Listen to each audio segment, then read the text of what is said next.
What's up, guys? Thanks so much for clicking on the video. My name is Leah, and let's recap and review Real Housewives of Atlanta. This is season 16, episode 16. And let me just say this, Kelli and Brit, y'all was never really friends. Because the way they got so nasty with each other so quickly, I said, ooh, baby. And Shamea, you starting to look real questionable when it comes to your friendship with Miss Porsha. And Angela, girl, we gonna talk about it. So let's talk about it. Let's get into this review.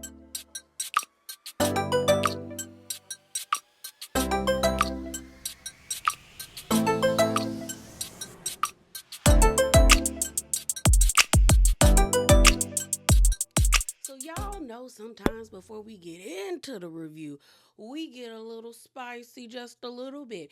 And I don't have anything to talk to y'all about right now as it pertains to this episode because I did a standalone spicy corner. Okay, I'll put the thumbnail on the screen for you guys. I talked about Kelli's interview with Bryce Sanders as she talked about, what Brit said in this episode. I also talked about Watch What Happens Live that featured Charles, Angela, and Cynthia. I talked about Portia's waiting to exhale People magazine article because girl, you not Bernadine, you're not. And Angela Bassett is one of my favorite actresses. So I was like, the disrespect. Ugh. Okay. I talked about that. I also talked about the back and forth between Porsha, Momma D, and Scrappy. So if you want to know all my thoughts about that, please check the description box below. The link to that spicy corner will be in there, and I might do it in the pinned comment. But if it's not there, it definitely will be in the description box below. But let's get into this review. All right, y'all. So let's get into it. So the episode opens up, and we are at the doctor's office with Shamea and her two kids. They're singing the T-shirt song, and if you're interested in that song, Shamea finally put it on all streaming platforms. Okay, so go check it out if you're interested in it. The girls are all dressed alike, and I don't like it. Like, I think when families dress the same, it's cute when it's like for family photos or on vacation or maybe special occasions. But in everyday life, like we go into the doctor's office, it bothers me. And maybe it's just me having PTSD from when my parents and my grandparents would dress me and my sister up. I'm like, girl, if you don't let your child pick a t-shirt and you put on some pants, let them have their individual style. But I was just like, okay, Shamea. So you could definitely tell when Shamea was doing her confessional, she was being interviewed by a white lady because when she asked like why the baby's face, Shia's face was greased up, I was like, girl, because it's Vaseline. Y'all don't put Vaseline on your children? Because mind you, in my family, I don't remember, even still this day, because we have new babies being born in my family, I don't see anybody putting lotion on their children until they're like in like first grade. Like from being an infant until 5 years old, it's Vaseline. And maybe one day we switch it up to like cocoa butter, but thick cocoa butter, okay? Not that watery mess, thick cocoa butter. But it's always Vaseline. That's been ingrained in my brain so much that like I always have petroleum jelly, aka Vaseline, at my house because if I don't have lotion, I got Vaseline. I'd rather be greasy and shiny than ashy. And like Shamea said, it keep the skin supple. It do. It preserves it. It's a preservative, you know? So I'm just like, maybe y'all need to start putting Vaseline on your kids. Because I don't remember getting acne in middle school, but I remember a lot of my counterparts getting acne in middle school. And like, especially when we hit 8th grade and, puberty hit, like, I don't think I got acne until I want to say like sophomore or the end of like freshman year. Because like I said, it's a preservative. You moisturize your skin, okay? Keep the juices in there. Keep the water. Keep the moisture. So they get called back to go into the doctor's office and they FaceTime Gerald because he's not there, which I have a problem with because you thought it was very important and very pertinent to call her while she was on vacation to let her know that that baby was in a room freezing to death while you was out doing whatever with the at-home nurse there not doing her job, but yet you can't be at the doctor's office. So we actually see the doctor come in. and the baby is fine. She was just making weird noises, and they were worried that she might have gotten strep throat from Shamea. And shouts out to the person in my last video that says Shamea brought back strep throat from Grenada. And I was like, I don't remember them saying that in the episode, but it was confirmed here that she did have strep throat and she was taking antibiotics up until the time she got back home. So fortunately, the baby didn't get it. In this sit down or in this scene, we actually find out that they did implant an embryo, the male embryo, in that surrogate we saw like 7 weeks ago, but it didn't take. And they decided, her and Gerald have decided to kind of like pause with expanding their family, but she definitely wants to give Gerald a son. I'm gonna be honest, I think it's irresponsible and selfish on both Shamea and Gerald's part to want to continue expanding their family when it seems like they don't even have a handle on what Shiloh got going on. Okay, and then not forget Shia, because she's still here and she might be feeling some type of way seeing this baby always getting all this attention and things of that nature. Because I saw how excited she was in that one episode to get her tonsils taken out. She probably associates like attention with going to the doctor, that I'm like, we all need to make sure collectively these two kids is all right. You know, I just, it's irresponsible and it's selfish. Like, you don't need a son that badly. And if you really do, go adopt one of them kids from your country if it's that deep, if you want a kid that bad. Like, I don't understand it. Like everyone's been saying about that surrogate, it seems sketchy. She seemed like she was on a hard time, so I don't even know if she's willingly wanting to do this.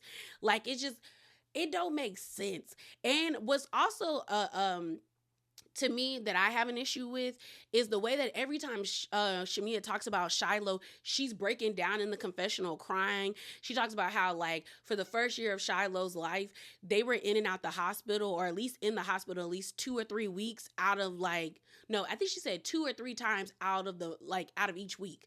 And it's like, you can't even like talk about your child's early life without breaking down. Until you accept that you have a disabled child, we don't need to have no other kids. We need to work on that, because that's not a guarantee that if y'all implant that embryo inside of another woman or you get pregnant, that boy not going to be disabled. So I would handle that. Get that mind together first. Because I'm like, why can't y'all wait like 5 years?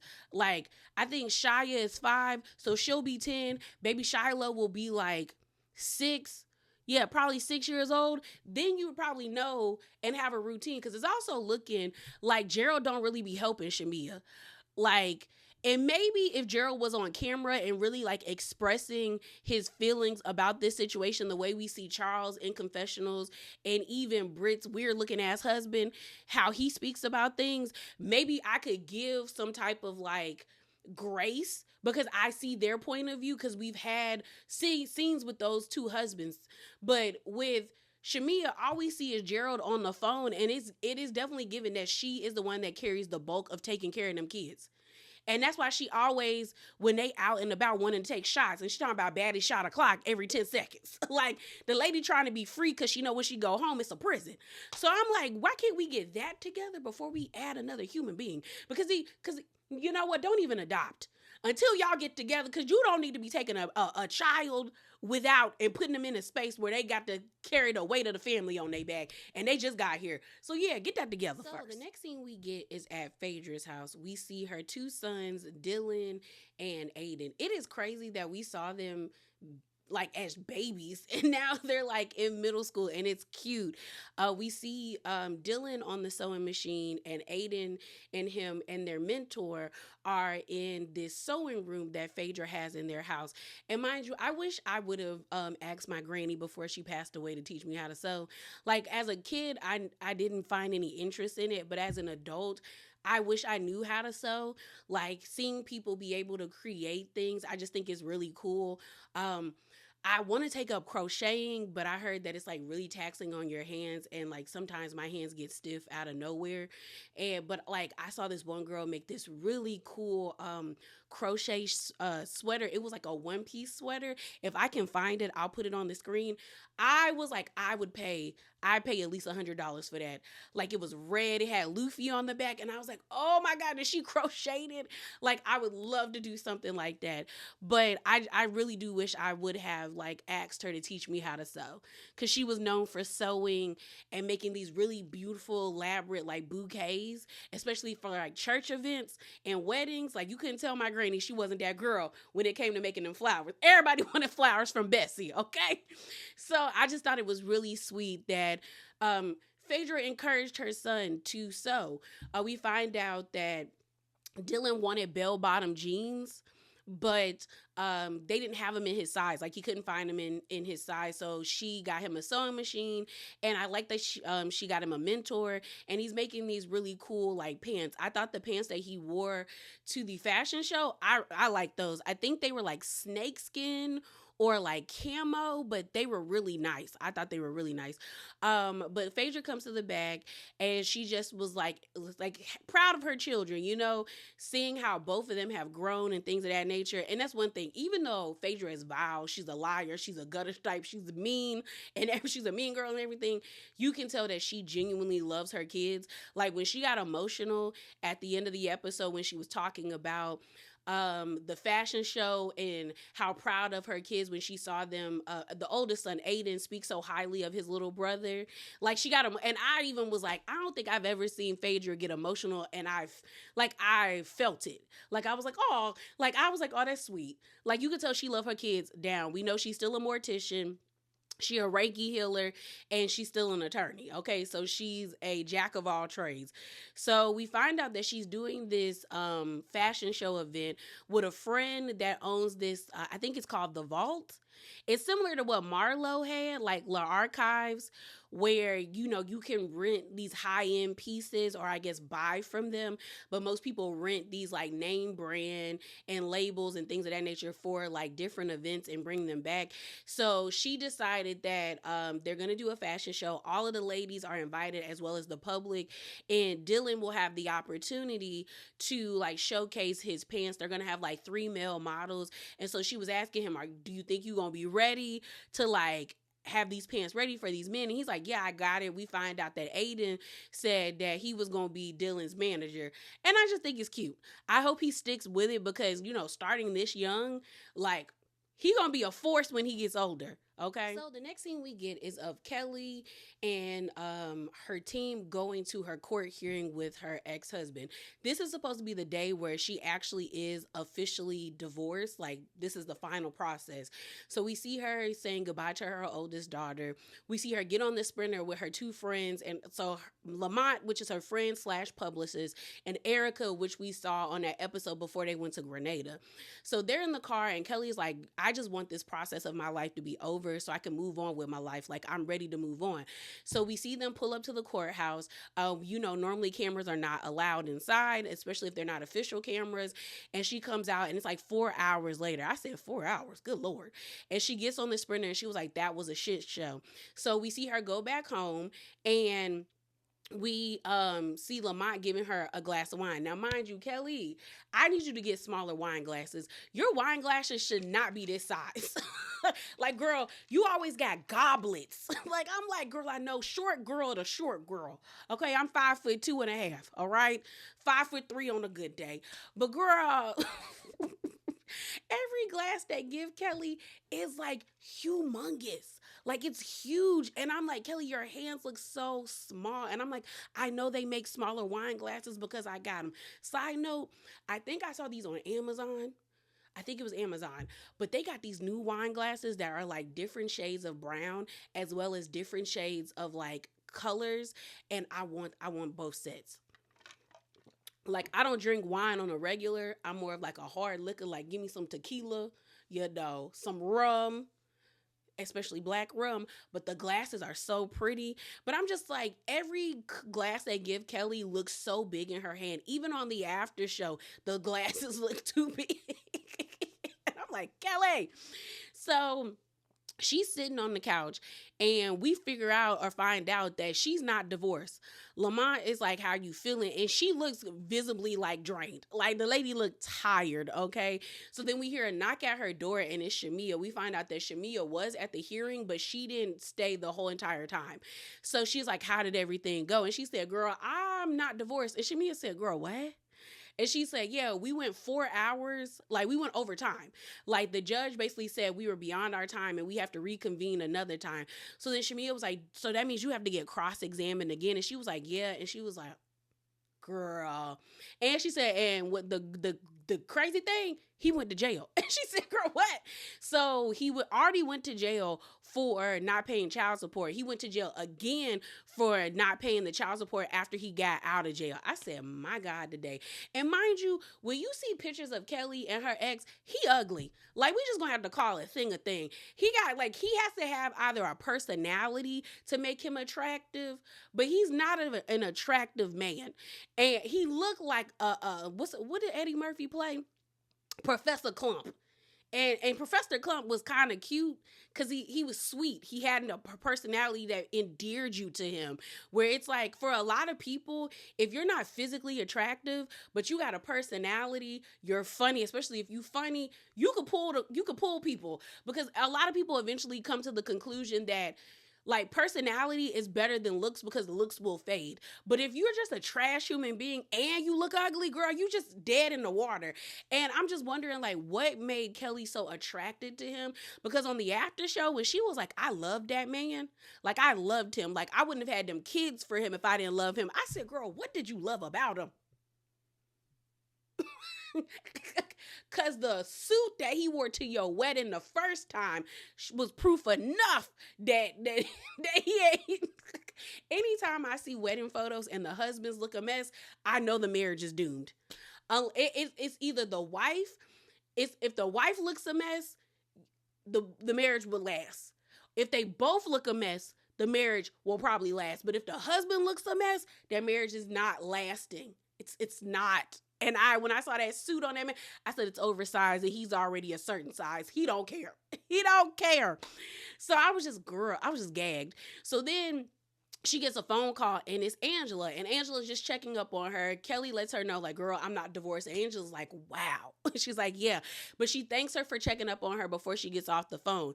And Shamea was like, oh, that's so kind of her to do that. Like, that's what we should be doing, stepping up and, like, for each other. So then Shamea was like, well, have you spoken to Brit? Has Brit reached out to you? And Kelly's like, no, we haven't spoken since we got back from Grenada. And she was like, oh, dang, for real? And Kelli says in her confessional, she's disappointed in Brit. She's like, I've done all these things for you. I got, the IV specialist after what happened with Kenya. I was the first one to leave the event after Kenya showed them the posters because she knew it was about to go down. She was like, I held the peace brunch for you when, you felt isolated from the group, when you had your, half-ass event at the country club. I was the only one that brought you a huge bouquet of flowers. Like, I've supported you in your moments of need, and when it comes to me, I can't get that in return. And granted, Kelli's behavior in Grenada was wishy-washy and it was funny acting, but I'm just saying, as me as a person, even if we not in a good place, but I know you've done all those things for me, I would still, like, maybe send you an edible arrangement, because I like me an edible arrangement, okay? Especially, the chocolate cover pineapples, but I would send you something in order just to say, look, I care. We might not be in a good place, but I still care enough to, like, extend this to you and make sure you're okay. Like, this whole glam thing is not that deep where, like, Brit couldn't, like, put that to the side and be like, here you go. You know what I mean? So Kelli just feels some type of way and her feelings are hurt. We then see these scenes of the girls getting their invitations to Phaedra's event. I thought the gloves were kind of cool. I would have liked the gloves, I wouldn't have worn them unless I was cosplaying, but I thought it was cute. I was like, okay, this is a nice little thing. And we also get, like, scenery of the event space. I think it goes by a different name other than the vault, but Phaedra is really excited that the girls will be attending and it's open to the public. So we have two events taking place at once for the next scenes. So we have Kelli's Williams-Sonoma event and we have some of the ladies going to Brit's house. So at Kelli's event, she invited Phaedra, Drew, and Angela because she stated in the episode that they were getting closer in Grenada and she wanted to continue that and build a relationship with them. And the other two, Porsha and Cynthia, are at Brit's house, and Brit Brit said she took heed to what Phaedra said about being friendly to others, that she decided to invite them to her house now and cultivate a relationship with them. And it's funny because the fact that both of them are not cool right now they're deciding to do that. And I didn't even notice that Shamea wasn't there. Like I was like, well, Shamea's not at Brit's house and she's not at Kelly's event. Like, where is Shamea? Like, I just noticed talking about this that I didn't notice that she was in the scene, which is kind of telling. Okay, because kind of feels like we don't need Shamea. But like, I'm not gonna do that to that lady. I'm not. Okay. So at the Williams Sonoma event, we find out that Kelli is like a brand partner. So she does a lot of pop-up events there. Mind you, this is a great brand partner. Like, this is a partnership that makes sense. I hate when like influencers or housewives do brands and it doesn't make sense. Like, what's in a brand that doesn't make sense? I can't think about it. Like Giselle and her eyelashes, the eyelash brand partnership she had made sense because Giselle always talking about her eyes. Like, the nickname, she got the nickname Green Eye Bandits. Like Kelli being, cooking with Kelli and having her restaurant, it makes sense to have a partnership with a like cutlery brand. And mind you, my parents used to love going into Williams Sonoma. They got pots and pans from there. They are expensive, but they are of quality. I used to love going in there when I was younger because they always had like snacks for you to get. And they used to there was one at the outlet there. Yeah, that was Williams Sonoma. There was one at this outlet when we used to live in Virginia. I used to love going up in there, give me a little snack before we go into the food court. You gotta get a little something to just snack on while you walking around before you get to the food court. So I was like, okay, Kelli, I see you. So while she's there, she gets there late. We find out that Charles and Kelli are gonna be battling it out. They're gonna be making chicken and waffles, but the thing that's going to be different is like the toppings that they put on the chicken and waffles. They're supposed to be making like some banana nut frosting or something like that. But when I look at the plates, it looked like somebody put blueberries on there. So maybe Charles had a different thing that he was making for the chicken and waffles. So Kelli is like putting her stuff down, trying to get situated because it looks like she's late. And side note, Kelli, don't ever wear this outfit again because you looked a mess. And maybe if she didn't have the bow, it would be different. It would be, but the bow and the frills, I said it's too much going on. And mind you, I don't think Paris styled her, and I don't think the new guy that styles her now is the one that put her in that outfit. I think this is something that Kelli chose. Don't ever choose it again. And side note, Kelli should stick with the person that's styling her now because he has done both of her outfits for Watch What Happens Live, and he styled her when she was down at the BET Awards, and she looked nice. She looked way better than what Paris would have been putting her in. So girls, stick with him. And the guy that she's with, he seems to be like a celebrity like stylist. He was at the Met Gala. He styled like, I think I saw Tina Knowles and several other like B and like C-list celebrities that I'm like, yeah, girl. Oh, and he styled the boy Sam who plays Sammy on Sinners, and he looks good. So I'm like, Kelli, it's a blessing in disguise you don't work with Paris because what Brit has on, no ma'am. Both of y'all looked a mess while y'all was at that event at Phaedra's event. Like, so I wouldn't take pride in that. And Paris did style Brit in that outfit, and she looked a mess to me. Kelli looked bad too, but she looked a mess to me. So I said neither one of y'all looked that good. Okay. So they asked her, the ladies are asking Kelli, so how you been? And she's like, I've been okay. They're like, have you talked to Brit? And she's like, no, we haven't talked since Grenada. And they's like, what? Drew in her confessional talking about, girl, what's going on in the waffle mix? Like something ain't clean. Like what's going on? So then Angela is like, is that common for y'all's relationship? Angela gonna ask her questions, and they be valid questions. And Kelli's like, I wouldn't say that it's common for us, but like it basically, no, not really. So then Phaedra is like, but aren't y'all like besties? And she was like, yeah, we are, but this isn't what I would consider best friend behavior from her. But right now, I'm not worried about that. I'm worried about me. So we finally get to Brit's house. She says that they're renovating her place. I don't believe they own that place. I don't even believe that they live there. I feel like they was about to move out.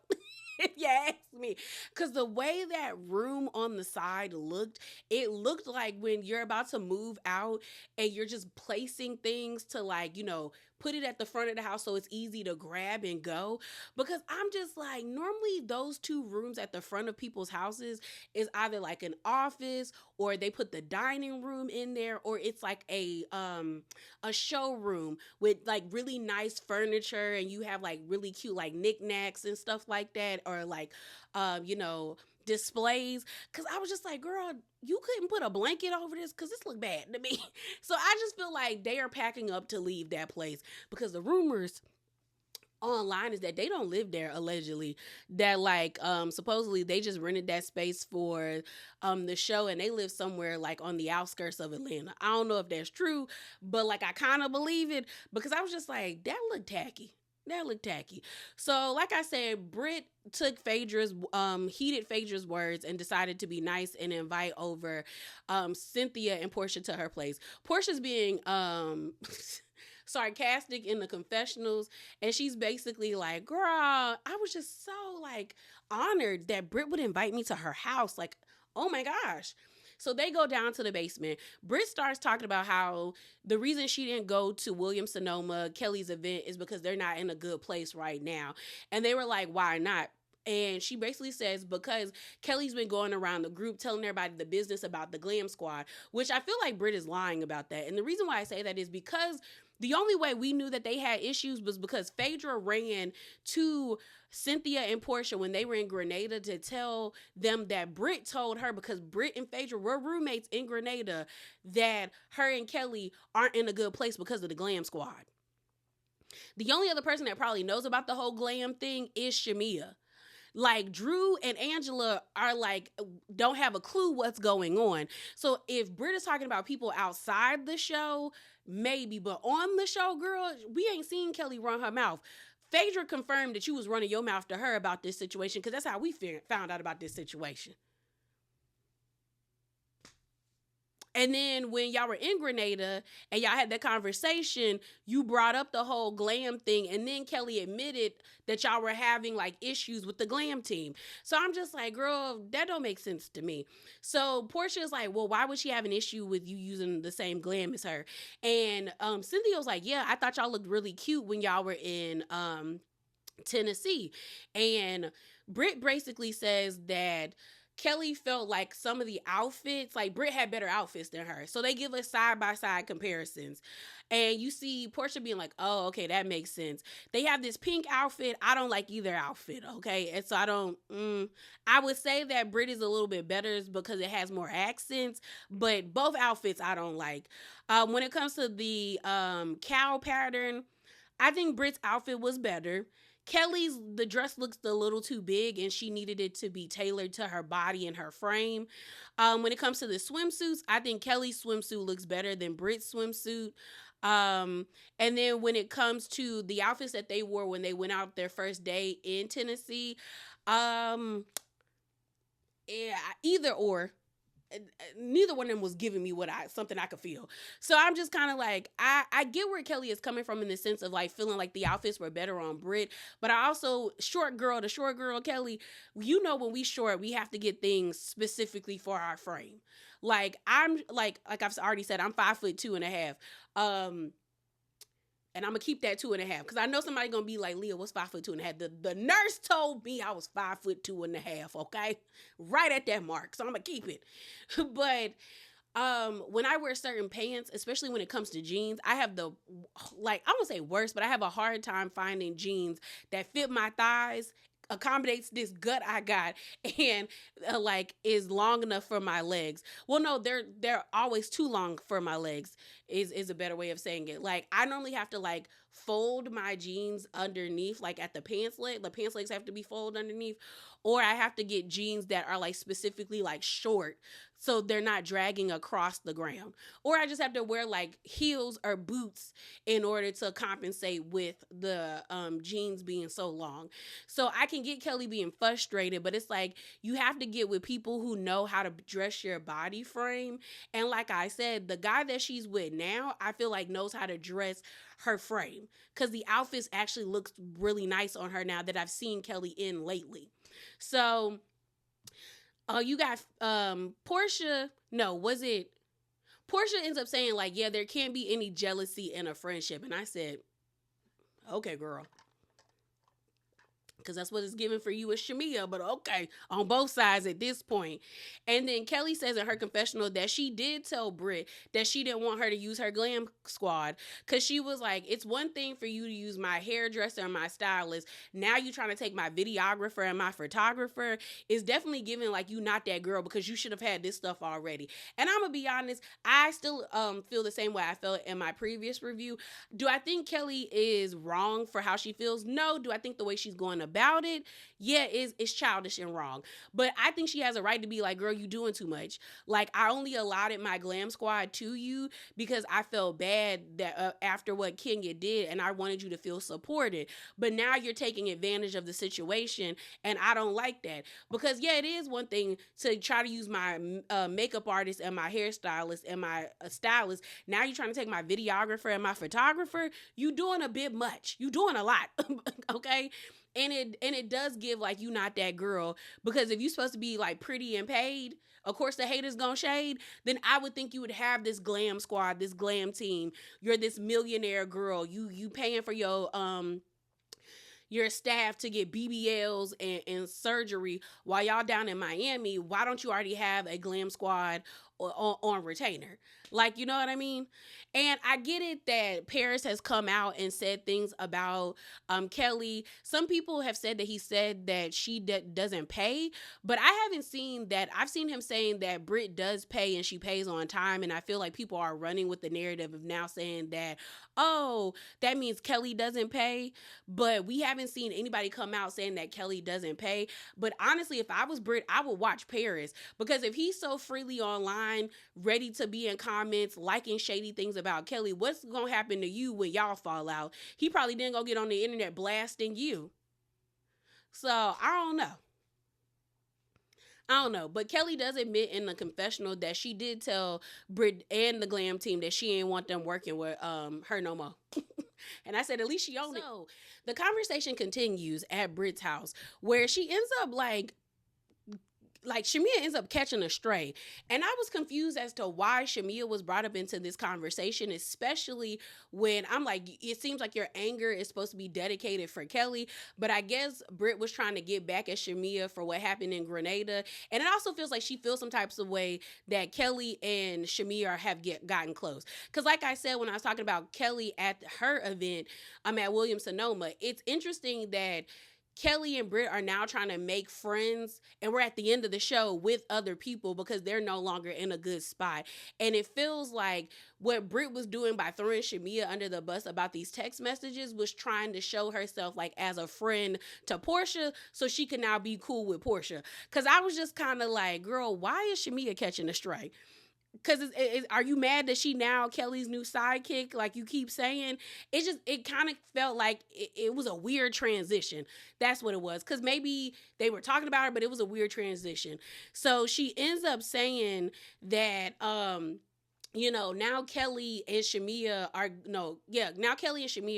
are like meeting up with the stylist. So if Kelli had an issue with me meeting up with the stylist, why are you meeting up now with Shamea and like showing Shamea this stuff? Shamea came online and said that wasn't true. She also said that she never showed Brit any text messages, but who knows at this point, child? Because it is giving Shamea, you got questionable behavior when it comes to Porsha. It does. Like it might not be 60% Porsha is the problem and 40% Shamea is the problem, girl. It might be 55% Porsha is the problem and 45% Shamea is the problem. Cause girl, I said, what is this? So she ends up saying that, like, I'm not going to be, like, protecting Shamea and the different conversations we have if you're going to be clicking up with Kelli like that. Like, she's told me things about you, Porsha. She's shown us text messages. And Portia's like, girl, what? Text messages. And you see Cynthia's face like, Lord, we just got them to be cool. Now she's showing text messages. And Portia's like, what did she show you? And Brit ends up saying something to the effect of like, you need to be by yourself, or you need to work through this now that you're going through a divorce. And whatever she said was very specific to let Porsha know that Shamea, I guess, did in fact show the text messages, because Porsha says in her confessional that it wasn't me talking to my lawyer, because I think Brit was like, she said something about you talking to your lawyer and your lawyer advising you to take time for yourself. And Porsha said it was actually a conversation that I had with my therapist. And if she really is sharing conversations that I had with my therapist, that's crossing the line. And I do agree. Like if she shared that with Porsha in confidence, if Porsha shared that with Shamea in confidence, and she shared that, that is crossing the line. So then Brit is like, is that a good friend? Is that your best friend? And then the way that she was looking at her, and you could tell that it was intentional, that she wanted to like stir something up in Porsha. And Porsha did keep her composure, because she just ends up telling Brit, do whatever you feel is right when it comes to your situation with Kelli. Like she didn't even really address it when it came to Shamea. But I was just like, oh, this is interesting. Like you did that because you trying to get close to Porsha now that you fell out with Kelli, and you see that Kelli is a lot stronger with the rest of the ladies in this group. Like she may not be as cool with them, but it seems like the group likes Kelli more than they like you. But you know, Porsha is like one of the alphas, if not the alpha in the group. So that's why you trying to get close. Because I was just like, I don't understand why you needed to tell her this. Now, granted, if it does come out that it's true, even though Shamea is trying to refute that she didn't do that, but if it is true that you shared those text messages, girl, you wrong for that. And that's why I say maybe I do need to change the schism when we divvying out percentages when it comes to like who's responsible for this friendship being the way that it is. Maybe it's no longer is 60-40, it's 55-45. Because girl, that's messed up. You don't show text messages. You don't. And if you are going to show text messages, that means your relationship needs to be over with that person. Like, I've showed text messages to people before when I fell out with a friend, but me and that person ain't spoken years. It ain't gonna never speak, okay? So I don't feel no ways about it. And she can show my text messages too, okay? I don't care. She could show my text messages. I wouldn't care. Just like I don't care that I showed hers. So I feel like if you still trying to have a relationship with this person, you don't do no mess like that. So we go back to the Williams-Sonoma event, and I like the way that Kelli was like bringing the crowd in. I was like, okay, Kelli, like you really like you ain't new to this, you true to this, and I liked her vibe. Like she would have got me like excited for what was about to happen. Charles is happy to be there. We see them cooking. You know, I thought it was really cute the way we saw her kids in the confessional, like hyping her up, being like, good luck, mom. Both of the twins looking just as cute. And then Charles smoking his cigar, talking about, you know, I stay ready, so I don't have to get ready. Just because you got a restaurant don't mean you can cook.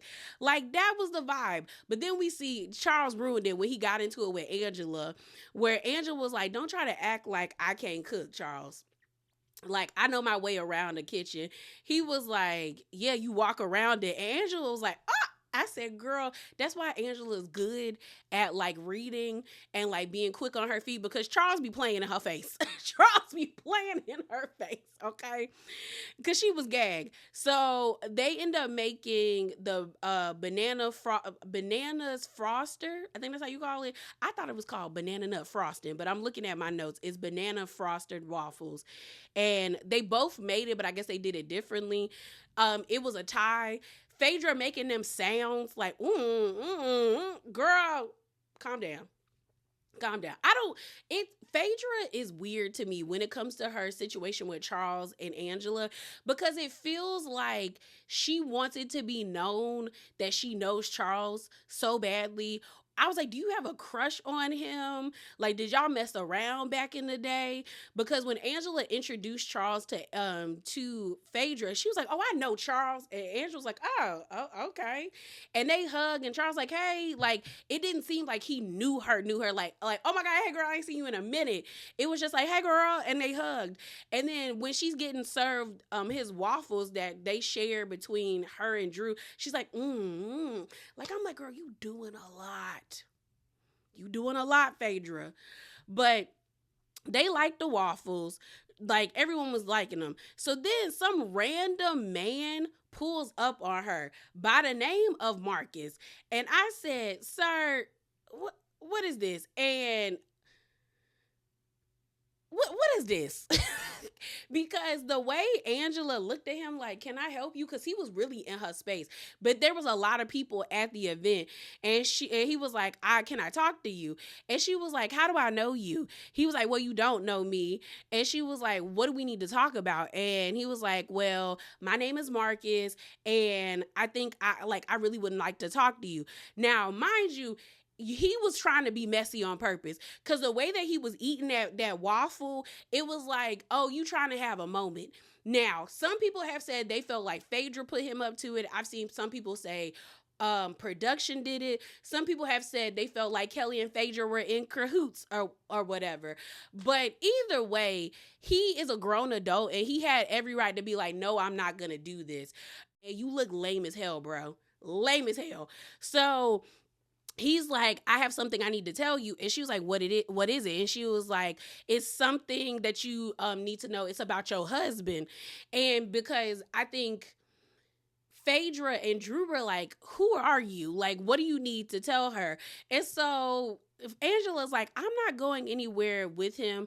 Charles is not even paying attention to the man. I think he sees him, but he's not going to ruin this moment, because I noticed at the end of the event that one of the workers, probably like a manager or maybe like, an associate manager, walked up to him and she was like thanking him for being there. And I'm like, if Charles is smart and we see how much he likes to cook, he's not going to mess up this opportunity at Williams Sonoma Williams Sonoma to be a brand partner the same way as Kelli. So I was like, I do not think Charles is going to show his ass the way that people think that he is. Because I know he heard that man. You had to hear that man. I know the commotion was gone, but he was in your wife's face. I know you heard something.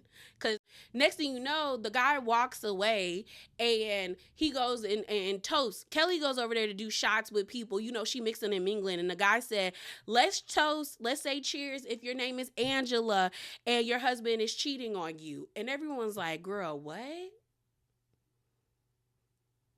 I said, so even if this man was paid to do this, you just like ruined your whole entire reputation. Like, you look so lame, bro. Like, even if it is true that Charles is cheating, that maybe he has been seen at this guy's restaurant with with a lady or some other lady, if you really cared about Angela and you thought it was that important to tell her, you would have did it in a respectful way. You would have, I don't know, DM'd her. You would have like sent her the proof of it, but you would not have tried to make a moment by doing that toast. Like, corny as hell, bro. Just corny. And it got to the point where Kelli had her what's it called? Her staff, or no, her security escort him out. And so Angela makes a face like, because she's worried that Charles is gonna like go off, because she brings up Madison Square Garden and how he gets. And so they escorted the man out. And then you got Phaedra in her confessional being like, I don't get in people's business. I said, girl, you a lie. You a bold-faced lie. But I was just like, yeah, bro, that's lame. And why would you paint yourself as that? Because we do know that Black gay men oftentimes get stigmatized as just being messy gays that just want to ruin everything for the straight women. And I have gay friends that are not like that.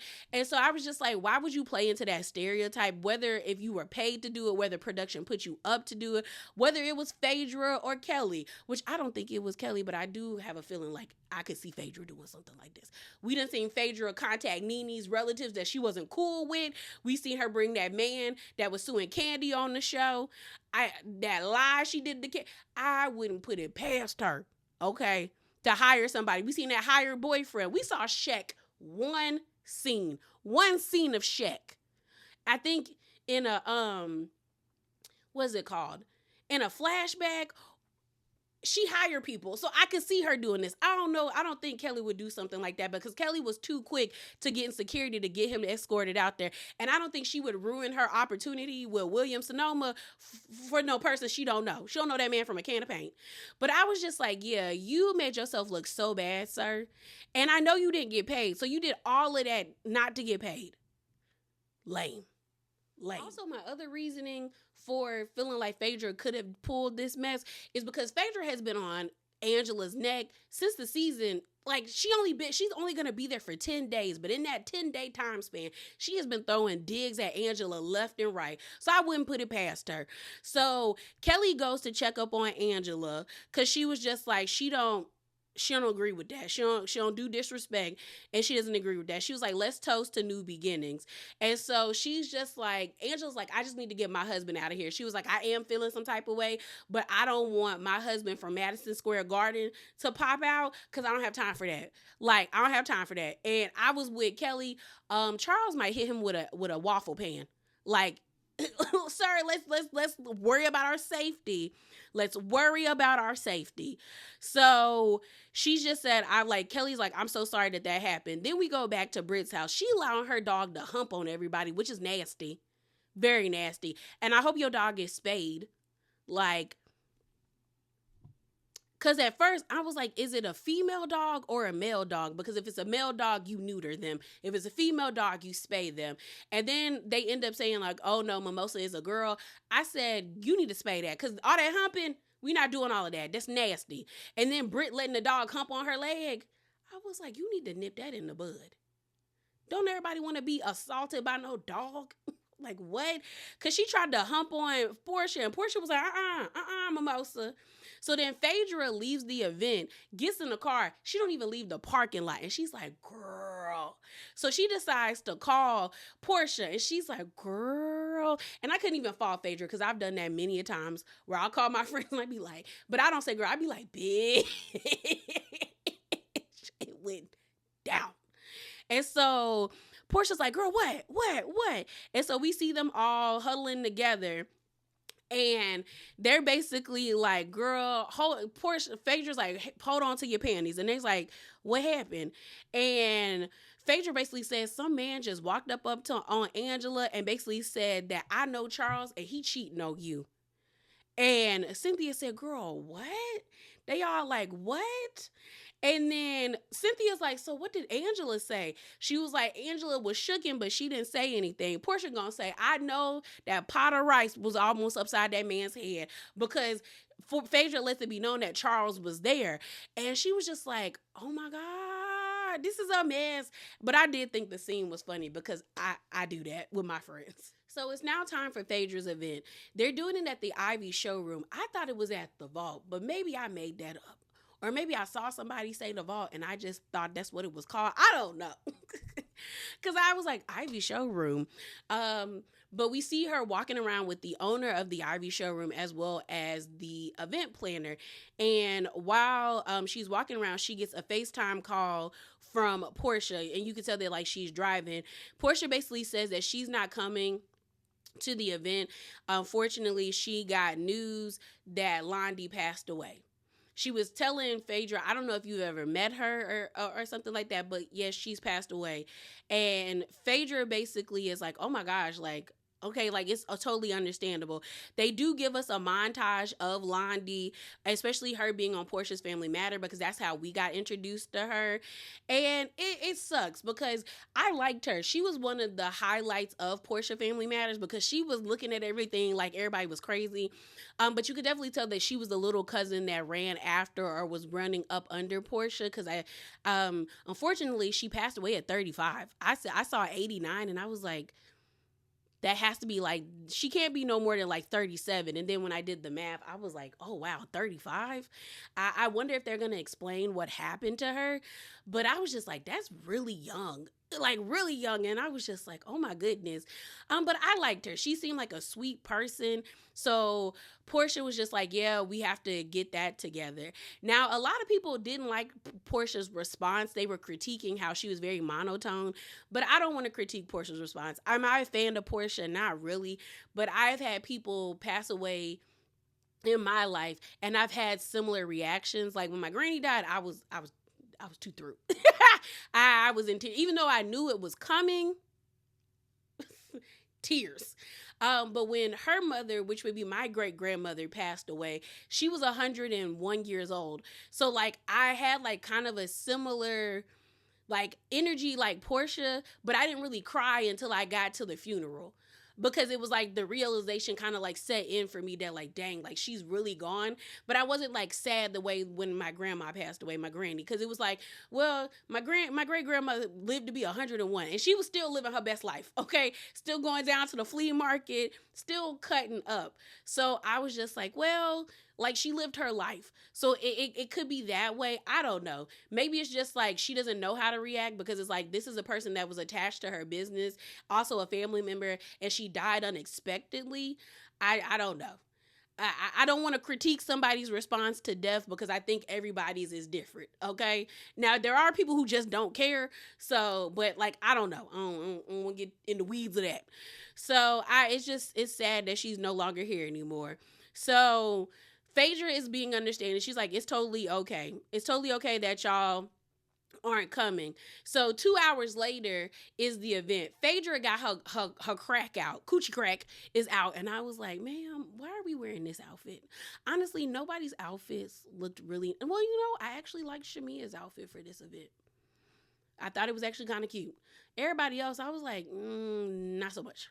It's not giving what y'all think it's giving. So we see Phaedra like introducing herself to people. Kelli get there with another wine glass that's too big for her hand, and I hate her outfit. Then we see Shamea pull up. We see Angela pull up. I hated the wig. She was trying to give the wet look, but the way that the lace was working, I said, girl, they needed to blend that a little bit better. They're all talking. They're like, how have you been, Angela, especially after what happened with that guy coming up to her. And Angela was like, it's been a time. Then Brit shows up. Brit is naked, and I don't get it. My thing about it is, and Paris dressed her. I'm not prude. I don't think it's wrong for women to show their bodies, but it's like always a time and a place. And then I feel like when you overly do it, it doesn't have the same effect. I feel like the female form is beautiful. And sometimes when women show up, like when Rihanna wears her iconic like see-through dress, that I don't know if she wore that at the Met Gala or some award show, her being naked in that statement, she looked gorgeous. Brit and Kelli always being naked, it's like, okay, girl, you naked. Like, it doesn't add to the outfit. It's just like, yeah, they always naked. Whereas, like, when women who, you might be naked sometimes, not all the time. Like, it's very sparingly. When you are naked, it's like, whoa. Like, when Gertie wore that chain dress for the reunion, I said, that body is tea. Like, it gave the illusion. They don't do that. I don't like it. So Brit comes in and Kelli is already like, oh, why is she here? Here we go. So Brit's like, hi, Kelli. And Kelli looked away like, I know she's not talking to me. And she does it again. She's like, hi, Kelli. And Kelli continues to, y'all hear something? She's not talking to me. And next thing you know, Brit says in her confessional, it sucks that it's come to this where Kelli is now a hater and she's not trying to acknowledge me. So then she's like, I did not want it to get to this point. So while they're standing at the table, Angela is like about to tell her story about the guy popping up at the event saying that like, her husband is cheating on her. Shamea is like, oh my God, what? And so Kelli is like, well, no, the event was, open to the public. Like she was like, anybody could come to the event. All right. So I ain't invite nobody. Everybody was invited. And so Angela lets it be known that they found out that the guy was paid by another guy to come to the event. And they're going to get to it. And she said, get to the bottom of this. She basically was like, they have friends who really care about them. You got the producer being like, are y'all in the mob? And she was like, no, but they care about us. And we had them like, figure things out. This is where I kind of felt like maybe Phaedra had something to do with it, because the way that she looked away from the table, it kind of gave like, oh crap, like I might get found out, or like they might link this back to me. It was just kind of weird when she said, yeah, she someone paid him to do it and it was some man, and so Drew pull up. Girl, Drew always late, but this time she has a good reason, because she was like, I was stuck in traffic. She actually said that she sent proof to Phaedra that she was stuck in traffic, and she let Phaedra know that she was gonna be late, but I guess Phaedra was real adamant about locking the doors at a certain time because they locked them doors because people were standing outside. So nobody could get in. So we flash back to the ladies talking about the situation. And Kelli ends up saying, well, maybe whoever paid him to be there or to do that was people that didn't show up to the event. So she already in her bag. Cynthia is like, Kelli, I ain't never seen Kelli be this spicy before or this feisty. Like something is really going down. So then Brit was like, you can talk to me like I'm here. Stop acting like I'm not here. Because before they got to this situation, Cynthia lets it be known that they went to Brit's house. And Kelli was like, oh my gosh, she invited you to your house? Oh, okay, that's nice. That's nice. I can't believe she did that. Like, Brit wasn't standing right there. So that's when Brit turns around and she's like, you can talk to me like I'm here. Like, and she's like, Kelli, you're being very passive aggressive. And she was like, I've never seen you be this passive aggressive. And Kelly's like, girl, I'm not being passive aggressive. She was like, no, you are. Kelly's like, no, I'm being aggressive. And so Brit turns around and she kind of walks up on Kelli, and you see Cynthia put her hand on Brit, kind of like to push her back. And I'm like, how many times does Cynthia have to put her hands on Brit? She had to do it when they was at the Juneteenth event. Now she doing it here. And at this event. And so you hear Kelli be like, Brit, don't play with me. Don't play with me.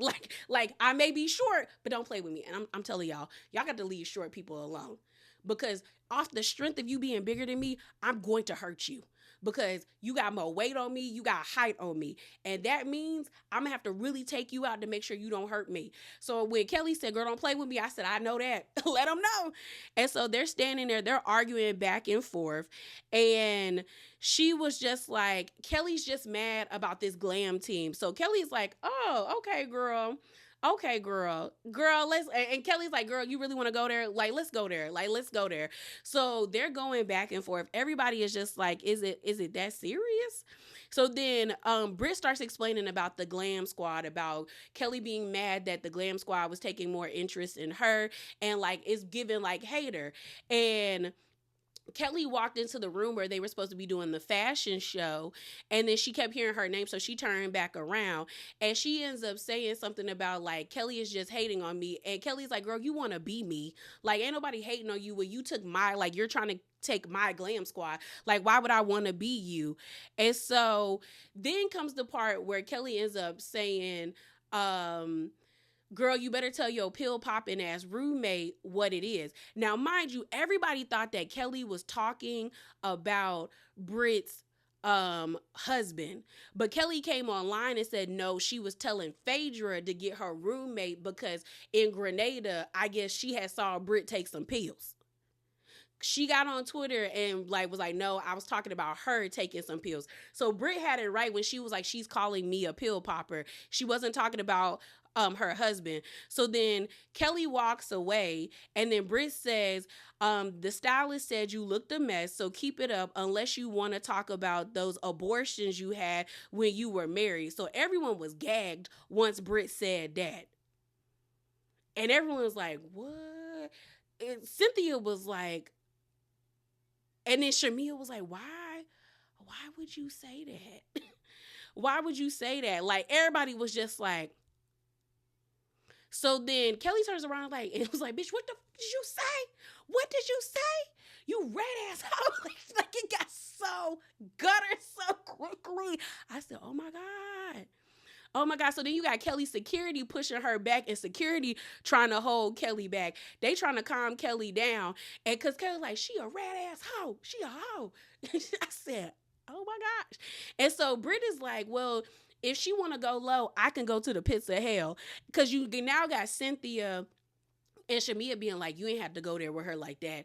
And honestly, the dig didn't land for me because I'm like, you couldn't come back with anything else than that. And mind you, I don't think abortions are a bad thing. Y'all have heard me on this channel say delete this fetus all the time. If you don't want that, don't have it, okay? Your body, your choice. So I don't think they're bad. Yeah, well, I will say if you constantly getting them, you need to learn better contraceptive. Like, there are women condoms, there are male condoms. Get on the pill, get an IUD, get the implant, because you should not be getting a lot of those. Okay, you're scarring the lining of your uterus. All right, but I'm just saying, your body, your choice. Your body, your choice. Okay, but make better choices. Okay, so I wasn't gagged by it in the sense of like, oh my god, I can't believe Kelli is doing that. I was gagged that Brit just said it so flippantly, and I was like, you didn't have a better dig than that? Because then Kelli's response is like, bitch, you wish you could be me. You can't even have kids.